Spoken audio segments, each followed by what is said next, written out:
If you like the King's Indian, then you're going to love this game. It's absolutely spectacular. Some beautiful ideas in it. So this is played in the FIDE Grand Swiss tournament. And it's a battle of two teenagers. Shreyas Royal plays for England. He's 14 years old and he's playing against Volodar Murzi, 17 years old. And he's playing under the FIDE flag. Well, he's Russian. So here we go. I mean, this is such a tough tournament. You know, both these players not having an easy time. Although, I mean, Shreyas Royal actually, you know, he's rated just over 2400. Actually, he's close to getting another Grandmaster norm. So he's actually having a good tournament. King's Indian. Here we go. White claims the centre. Everything normal so far, and h3. Now, I really like this way of playing for white. So we've got this familiar locked pawn centre. So white has a space advantage, and black in the King's Indian often likes to remove this knight and then play for f5 and get a kingside attack. Now, what I like about h3 is that you're not going to put your king on g1, you're going to hang back with the king for the moment, and you're going to play g4 and possibly take the initiative on the king side yourself, and very often white's king castles queen side. I've always liked playing like this because it seems to me that this sort of counters black's sort of natural idea of going for an attack himself, and I feel that it kind of cuts across black's plans. Now, I've looked at this variation before on the channel. You might remember some of the games that went with a5. But Murzi plays knight a6 to get to c5 very quickly. g4, expanding on the king side. Knight c5, attacks this pawn. And f3. You don't want to give up your bishop for that knight. That's not good. Then the bishop on h6 will one day come into the game. c6, black perhaps looking for counterplay on the queen side because very often white's king wants to castle queen side. So that's normal. Perhaps the queen might come out here. Perhaps black is just looking to open the c file and get a rook to c8. Queen d2, and that's a very normal setup. The queen and bishop take control over this diagonal, and that could be useful later on, and you never know. White's king might head to that side of the board. Black exchanges on d5, c takes. So white maintains this nice space advantage. And black plays very directly here, knight e8. Aiming to get in f5 as quickly as possible. So this is really, you know, the sharpest way of playing for black. And white has quite a choice here. You know, do you castle queenside immediately? Do you develop the king side with knight e2? You could even push that knight away. Shreyas plays h4, which also feels like a very logical move. You know, you want to try and attack on the king side, and it might lead to an attack, or it might just cramp black. And f5. So already after just 12 moves, we have a position which is explosive. White's king still in the middle, black counterattacking with the f pawn. And white has a massive strategic decision to make here. Basically, do you open up the king side, or do you keep it closed? So you can play g5, which takes away squares from the bishop and the knight and really cramps black.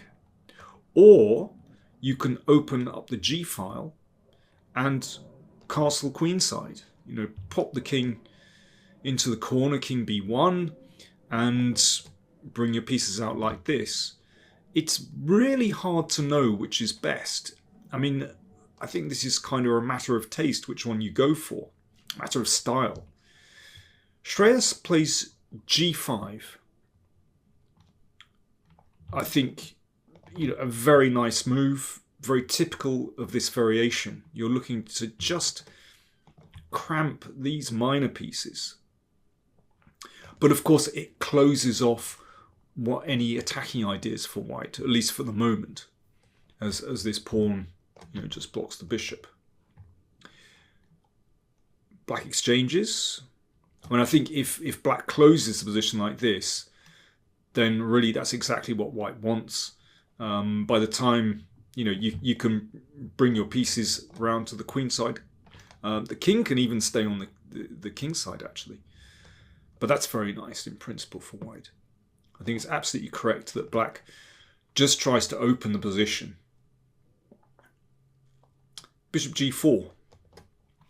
Yep, looks nice. Preventing castling queenside, and the bishop looks active. Bishop e2. Yep, good idea to exchange that off. Bishop takes e2 and knight g takes e2. Well, from white's viewpoint, good to exchange off that light squared bishop. It's a very active piece. From black's viewpoint, you can see that this square is available for black now. Maybe that pawn is just a little bit weaker now that there's no light squared bishop to potentially defend it. Both sides have gained something there. Rook c8 looks normal, so in developing the bishop, then black has been able to bring the rook to the c-file, which is obviously important because it kind of discourages white from putting the king on c1. Well, I mean, here there's obviously an immediate tactical issue because of knight takes, and there's a pin there. So white has something of a dilemma here. At some point, you're going to have to decide where do you put your king. At the moment, yeah, where does it go? Can't go queen side, obviously can't go king side. It's a tricky one.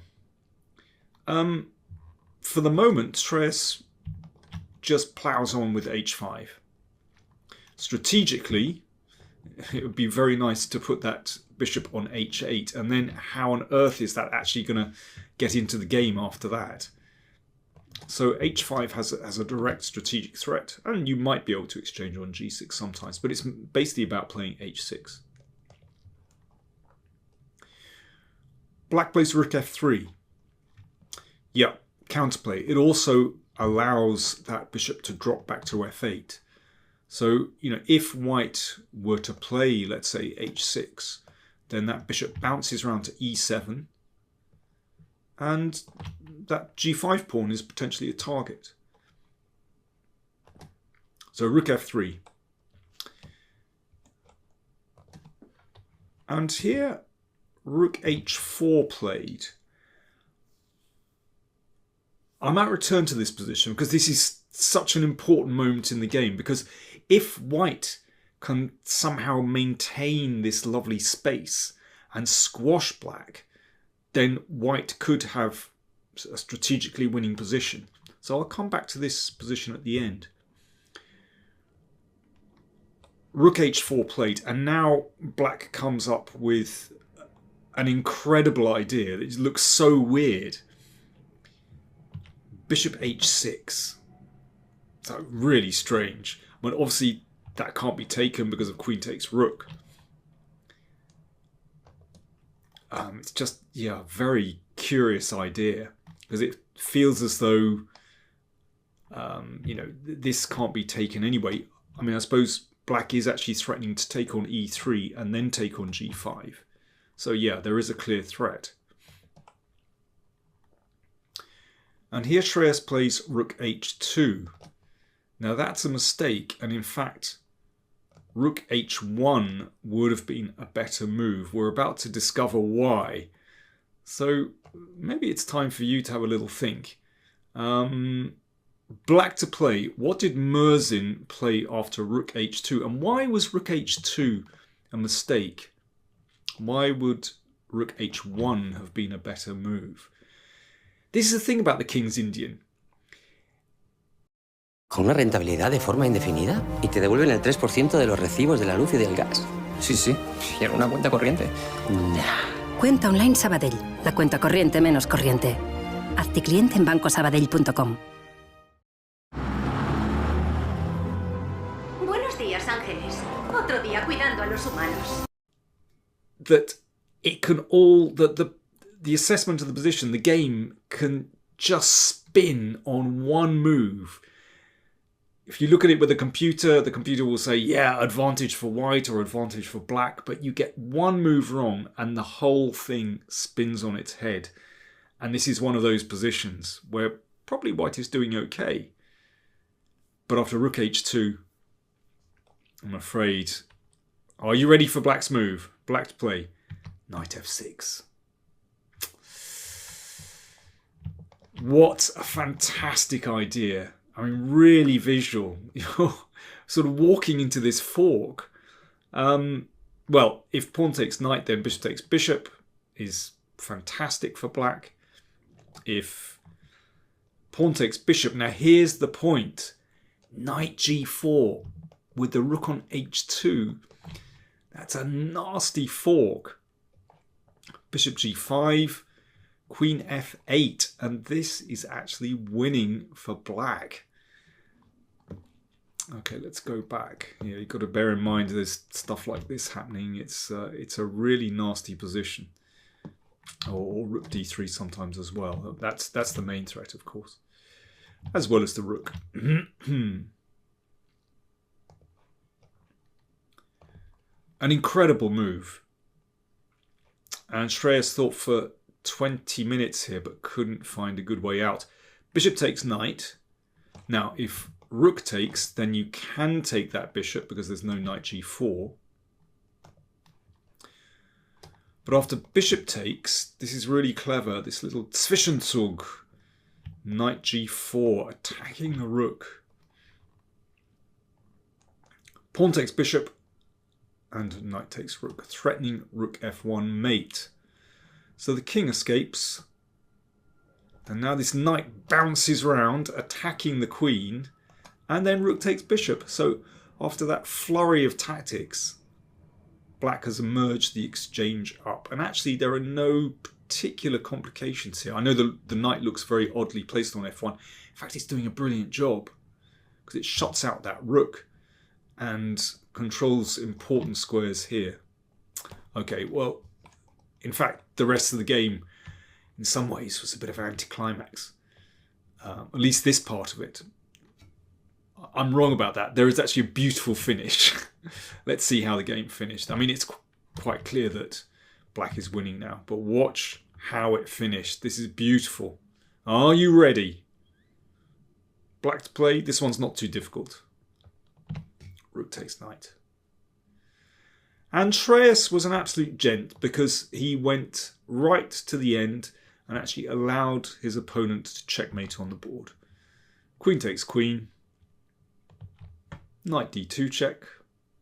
Of course, if the king goes in the corner, you just take the knight. Rook takes knight. And rook takes knight. Rook takes and checkmate. That was the final position. Well, spectacular idea with this bishop h6 and then knight f6. Let's just go back to that position. Absolutely superb. Bishop h6 and then knight f6. It worked perfectly. Excuse me. But if we come back here, rook h1 was actually a better move because then this wouldn't work. Knight f6 because there's no threat to the rook here. Now after bishop f8, with the idea bishop e7 and knight g7, then I think this position is still just really unclear. But let's go back to this position. So h5 and then rook f3. So rook h4, certainly not the best move. So what should white play here? Well, if you play h6, then yeah, don't want to push the bishop to a better square because then it can threaten g5. But instead, let's just get back here. Well, this rook is a problem. So rook f1 is recommended by my computer. And, well, obviously compared to the game, it's a lot better. I mean, I don't think black really wants to leave that rook on the f-file. So rook takes, king takes. And now this looks a bit drafty down here, queen d7. But in this case, you can play knight g3. And once the king finds safety on g2, covered by that knight. In fact, look at black's minor pieces. I mean, I think this is a really good illustration of how white is using the space very, very well to cramp black's minor pieces. And then this rook can come into the game, and white certainly has a big positional advantage. And yeah, if the queen checks, then the queen can come across to cover. And maybe there's some way that black can try and stir things up here, but this looks like the way to go for white. But really, as I said, such a difficult position and absolutely typical of the King's Indian. You get one thing wrong with either colour and the whole thing collapses.